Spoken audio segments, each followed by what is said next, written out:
ilmu pengetahuan di dunia, atau sering kita singkat dengan iptek. Nah, perkembangan iptek sejalan dengan laju peradaban manusia di muka bumi. Sejalan dengan perkembangannya, iptek yang pada awalnya adalah salah satu kebudayaan manusia, sekarang menciptakan suatu alat untuk membantu aktivitas manusia. Sejarah perkembangan iptek dapat dibuat berdasarkan periode. Pada awalnya itu ada periode zaman prasejarah berlangsung pada 4 juta tahun yang lalu. Pada zaman prasejarah atau yang dikenal dengan zaman batu telah lahir iptek, yakni dengan mengembangkan, mengamati, membedakan, memilih, dan melakukan percobaan. Berdasarkan proses tersebut, lambat laun terciptalah kemampuan untuk melakukan kerjaan, misalnya pembuatan alat-alat untuk berburu dari batu. Dan terus alat-alat tersebut disempurnakan untuk memperoleh buruan yang maksimal.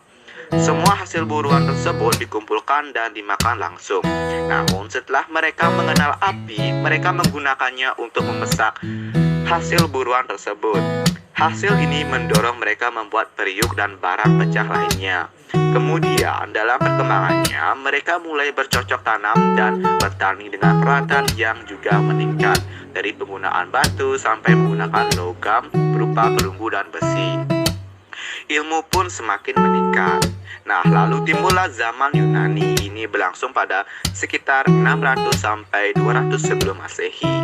Pada zaman inilah ditemukan ahli-ahli dari ilmu yang dipelajari sekarang, seperti yang bernama Pythagoras. Itu ditemukan sekitar 580 sampai 500 sebelum Masehi, yang telah menciptakan hukum atau dalil Pythagoras yang ilmuwan matematika.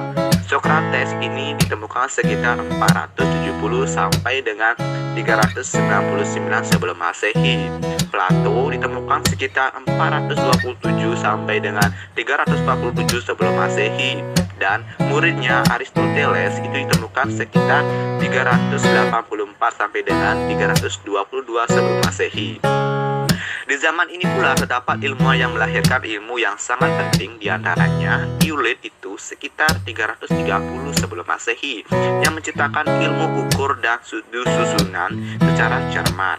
Archimedes itu sekitar 287 sampai dengan 212 sebelum Masehi, yang menemukan gaya angka dalam udara yang sering kita kenal dengan gaya Archimedes.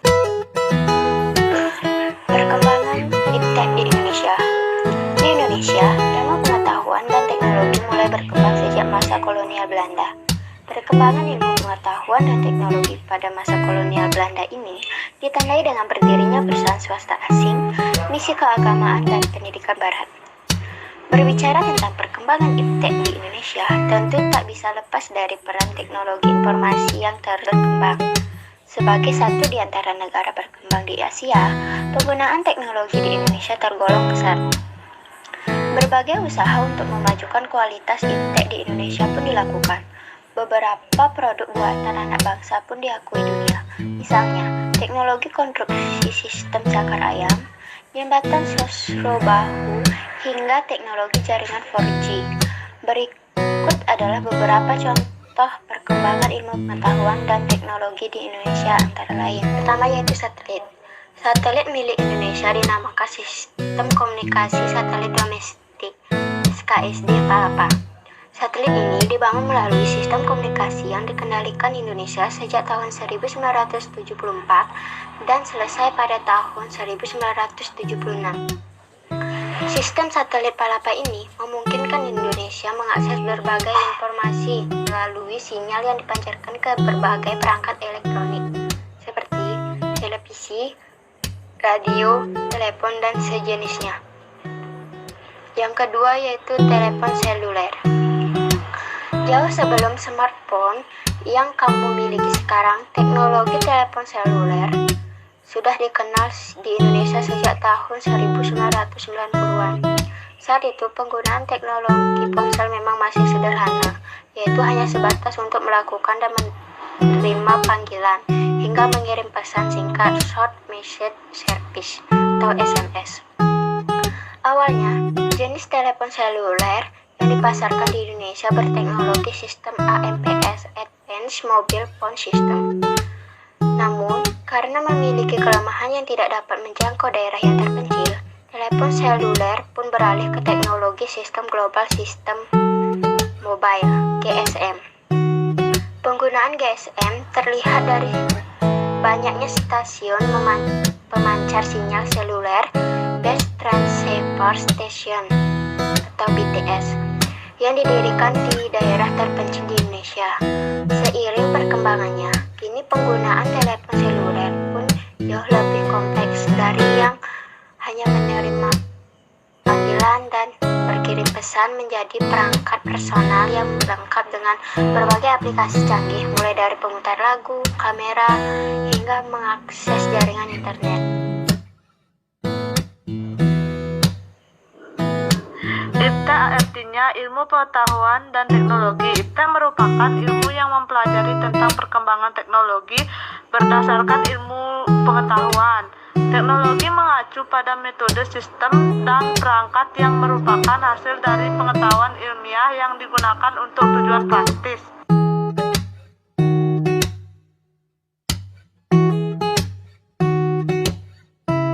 Dampak positif IPTEK. 1. Dampak positif IPTEK di bidang pendidikan, yaitu inovasi dunia pendidikan semakin berkembang, sistem administrasi pendidikan berkembang, muncul metode pembelajaran baru, perpustakaan online atau daring, berbagi hasil penelitian.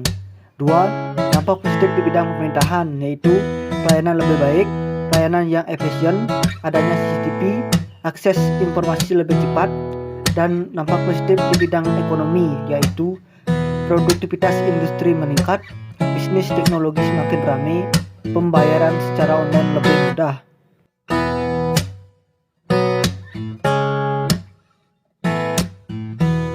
Dampak negatif IPTEK. 1. Terganggunya stabilitas politik akibat menyebarnya isu hoaks terkait pemerintahan, munculnya gerakan radikalisme dan terorisme, meningkatnya sifat konsumtif. Kemajuan TIK juga akan semakin memperparah kesenjangan sosial yang terjadi di masyarakat antar orang kaya dengan orang miskin. Adanya perubahan tata nilai kehidupan dalam masyarakat, antara lain cara orang bekerja, gaya hidup, dan tata nilai masyarakat. Munculnya kejahatan baru khususnya cybercrime, berkembangnya sifat konsumtif, hilangnya budaya tradisional, menumbuhkan kecenderungan sikap antisosial, munculnya hoaks atau berita bohong dan disinformasi. Contoh sikap selektif untuk menghindari pengaruh buruk dari perkembangan IPTEK, maka kita harus bersikap selektif dalam menghadapinya.